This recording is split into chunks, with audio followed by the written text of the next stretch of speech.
and welcome to episode 126 of the CRICKETher Weekly. We're going to jump straight in this week by talking about a book that Raf has been reading. It's called Unveiling Jazbaa, and it's by Ayush Puthran, and it's a history of women's cricket in Pakistan. Raf, tell us about the book. Okay, well, it's a really important book because it's a story that hasn't been told before, and it is about, as you say, a history of Pakistani women's cricket, and what Ayush Puthran has done is actually go and talk to a lot of the women who have played cricket for Pakistan, and including the Khan sisters, who were really instrumental in the 1990s in kind of first setting up a Pakistan international women's cricket team.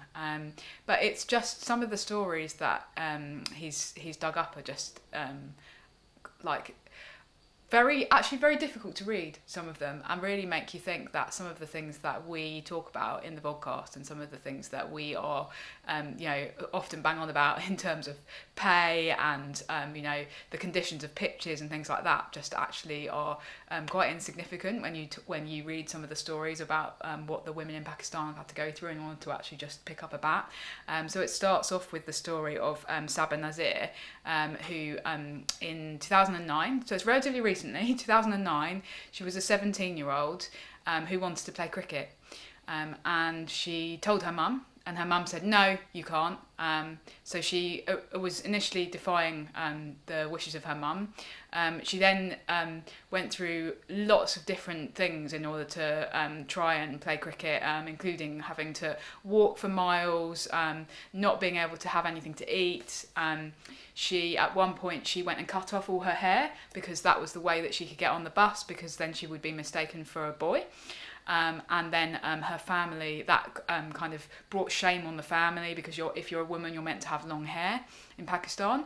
And so she went home without her hair, and then her dad slapped her across the face and said, how dare you bring shame on the family. She then caught typhoid. And they refused to take her to a doctor because she had short hair, so they were ashamed for her to be seen by a doctor. And just all of these things happening, and her having to kind of go through all these incredible barriers, and then to end up playing for Pakistan, playing international cricket for Pakistan. And you just think, that's incredible. And that's the story that the book begins with.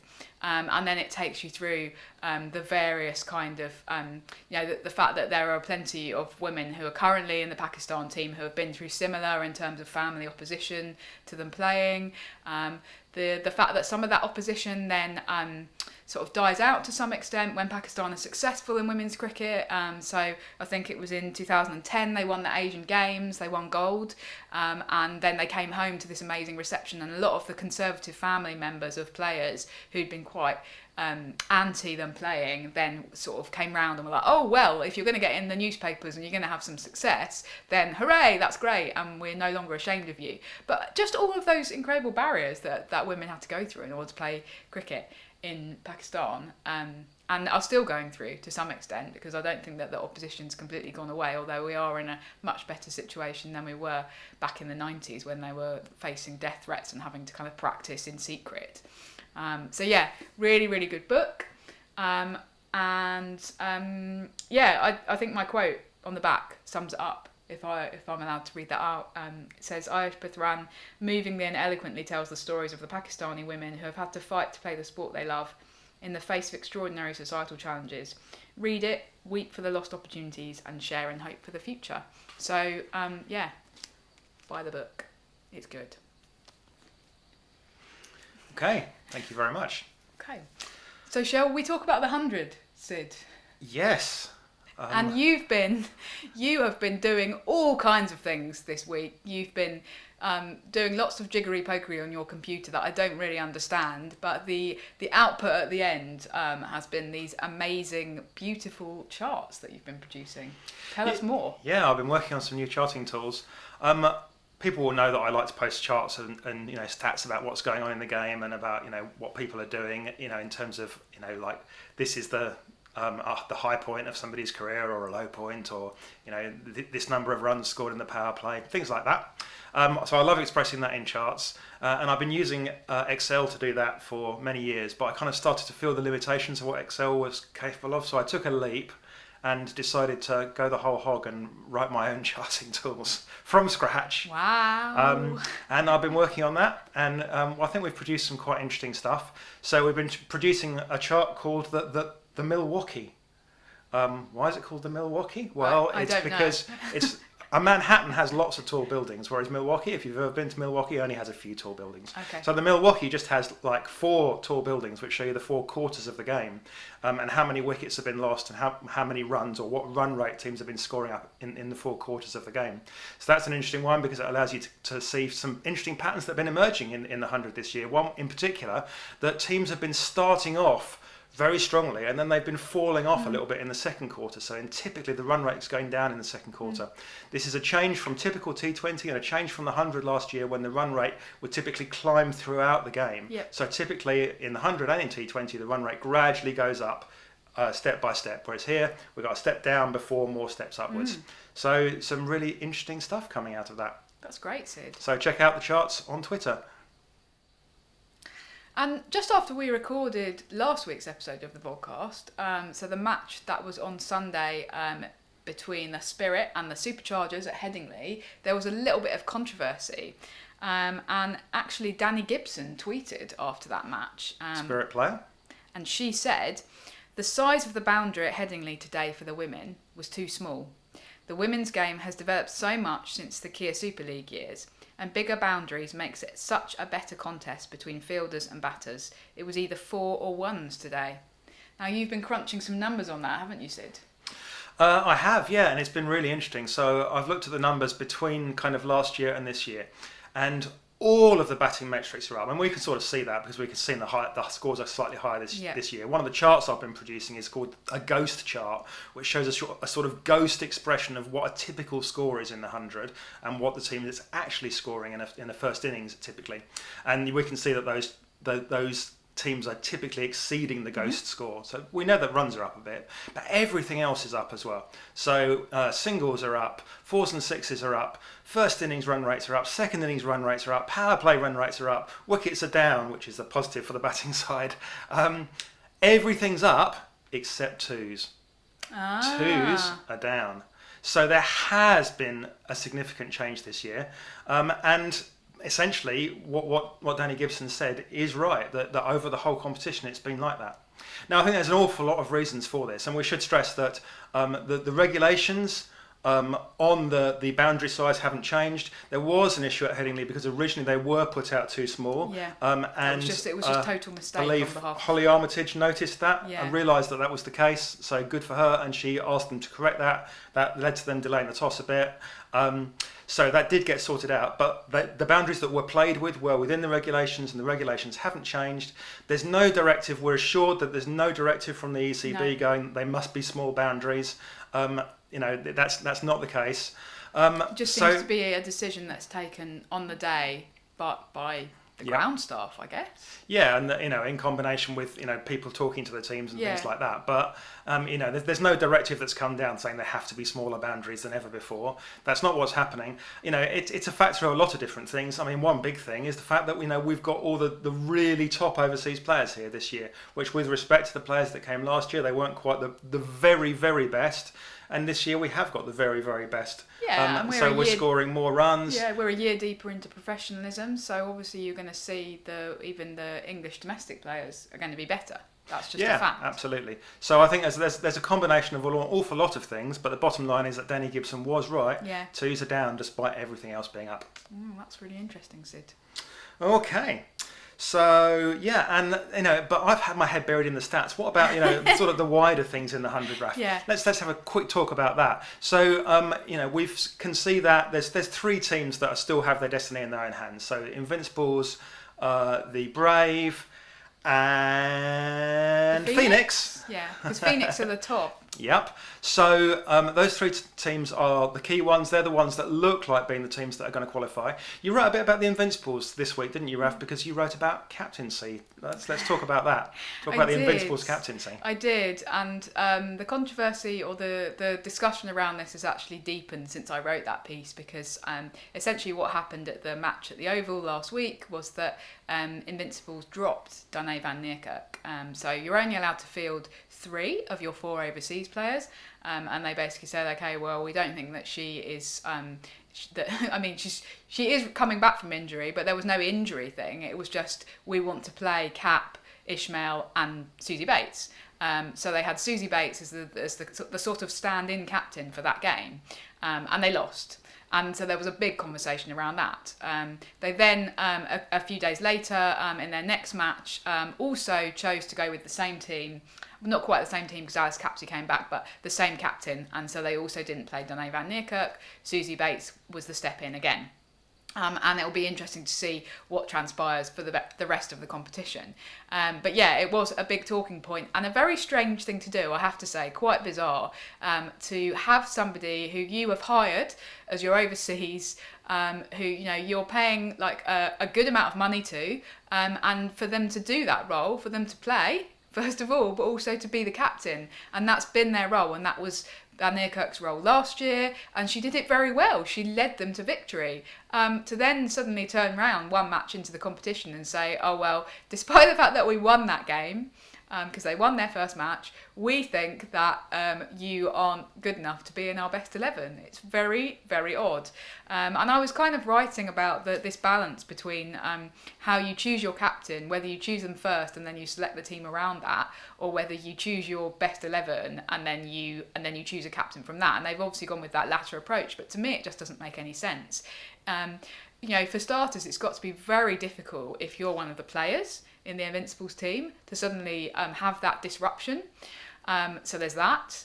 Because, most of them, it's a very similar squad to last year. Most of them played under Danae van Niekerk last year, and most of them talked about how she was such a great captain. And that was one of the key reasons why they believed that they'd won the tournament. So it's not just us saying it, it's coming from the players. People like Alice Capsey, she got on so well with Danae. Yeah, there's a lot of loyalty there to Danae as a captain. Yeah, so that loyalty is kind of now sitting there in those players, and they're now confused because that's exactly right. So that loyalty is going to be so they're going to feel very torn about the situation. The other thing that's obviously going on is that Susie Bates has now got to step in as captain. Now, it's Susie Bates, so she's lovely.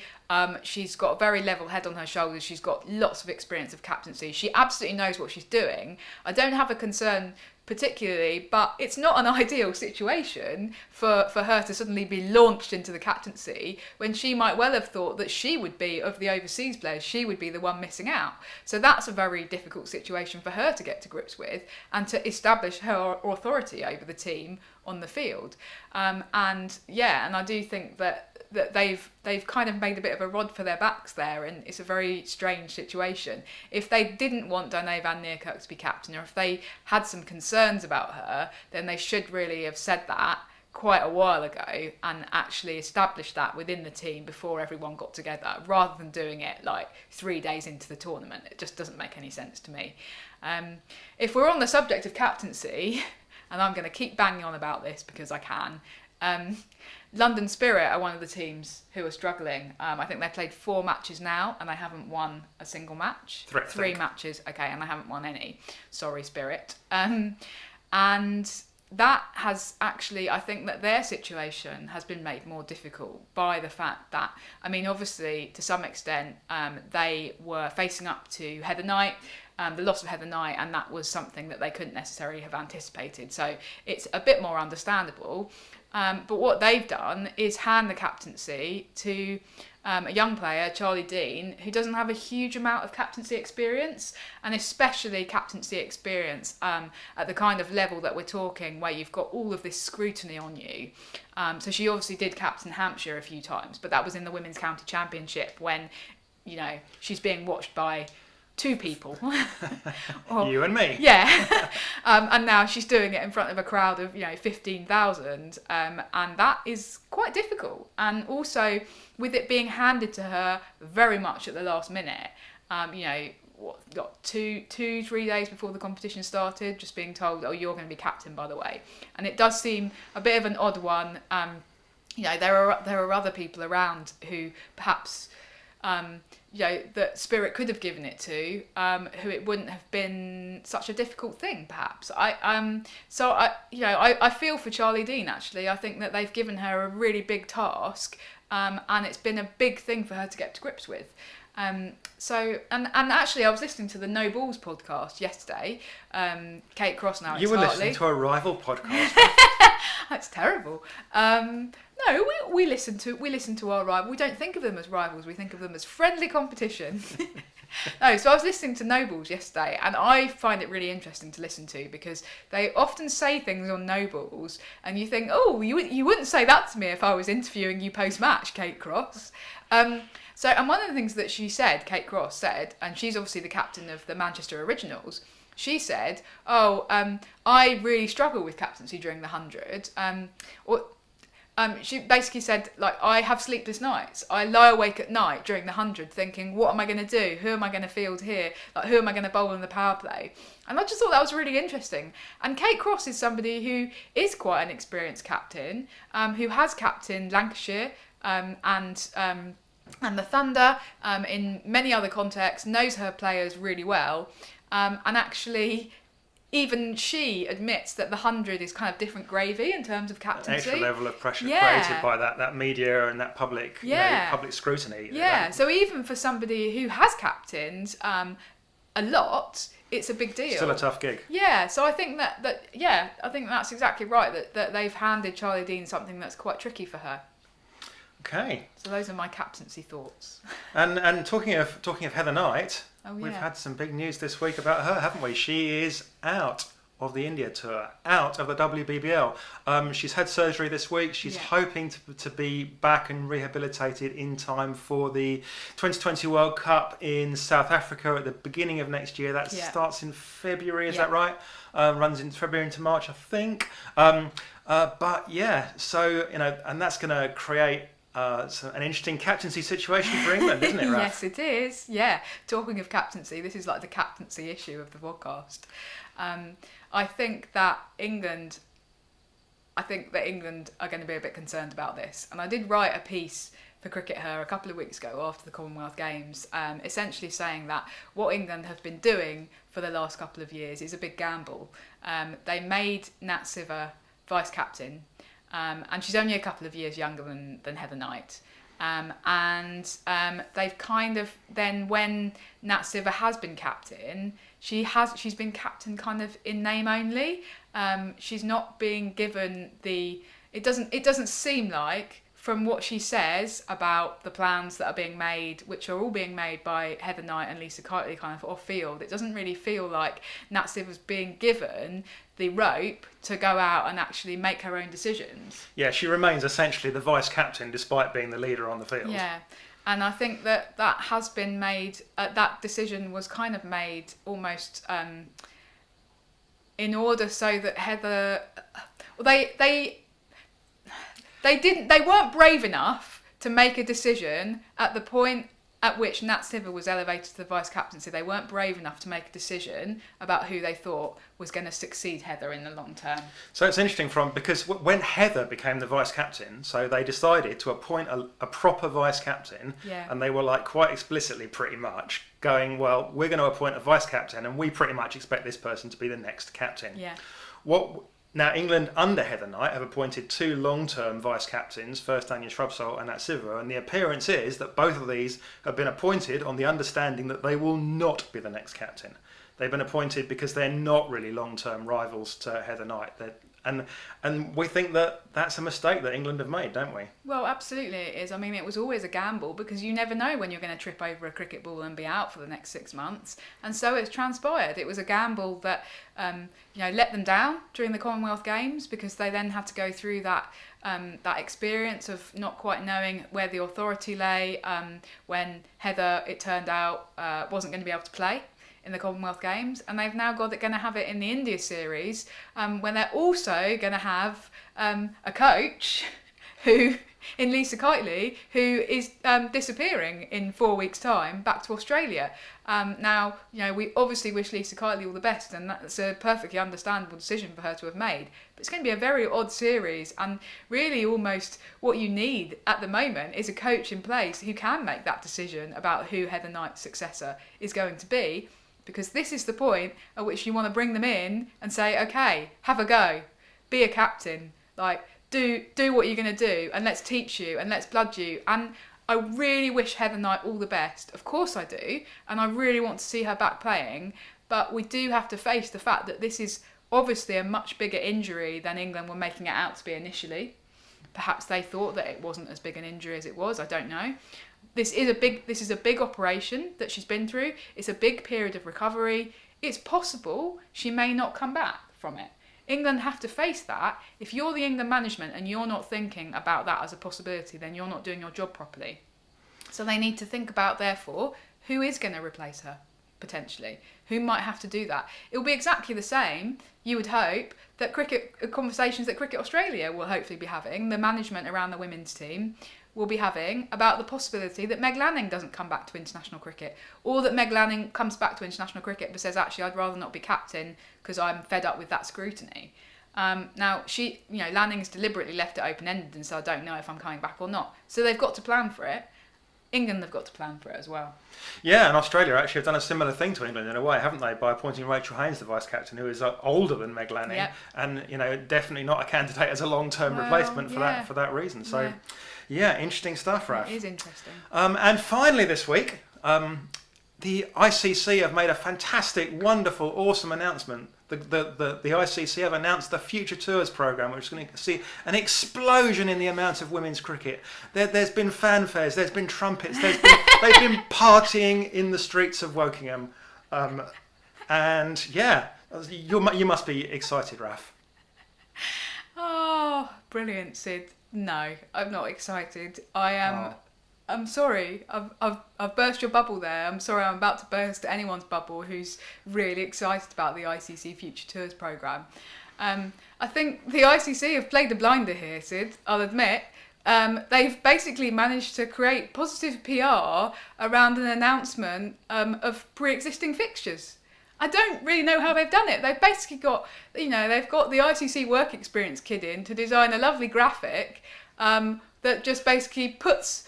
it's a graphic that says Future Tours Programme at the top, and it just puts in some pre-existing fixtures for the next few years. And then they've issued it as a press release and gone, ha-ha!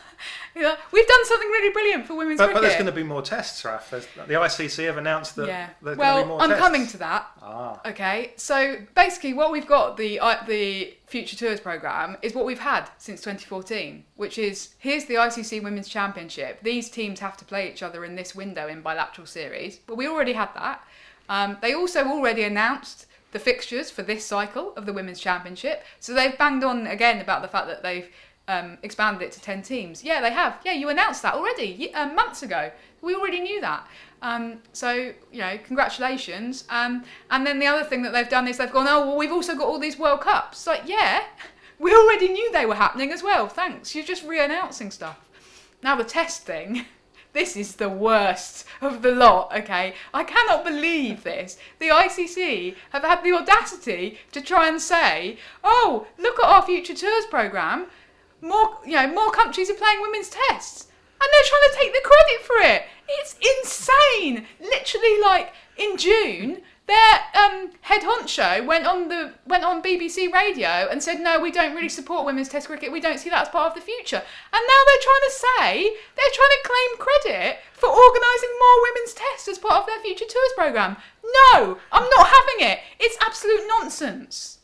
Sorry, but I'm actually really cross about this because it's just so It's so rude to like the people who can claim the credit for the more women's tests that we've got. So let's just be clear. What we've basically got is India, South Africa, Australia, and England are all going to be playing each other in women's tests on a more of a regular basis. So that means that we're going to have lots of these series, presumably, that are multi-format, points-based. So you'll have one test in amongst 3 ODIs and 3 T20s, like the Women's Ashes has been.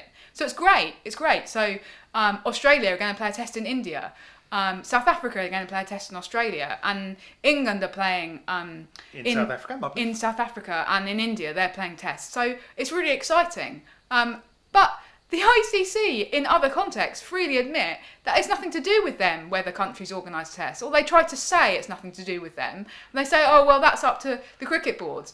Now, if the ICC had anything to do with it, then New Zealand will be playing women's tests, and I don't know, Pakistan and West Indies will be playing women's tests, because it would have been something that the ICC said, yeah, we're mandating as part of our Future Tours Programme. No, they haven't mandated it. They have nothing to do with it. It's purely a decision that's been made by those 4 cricket boards. And of course, that's really exciting, and we really applaud those boards, but we do not applaud the ICC trying to take credit.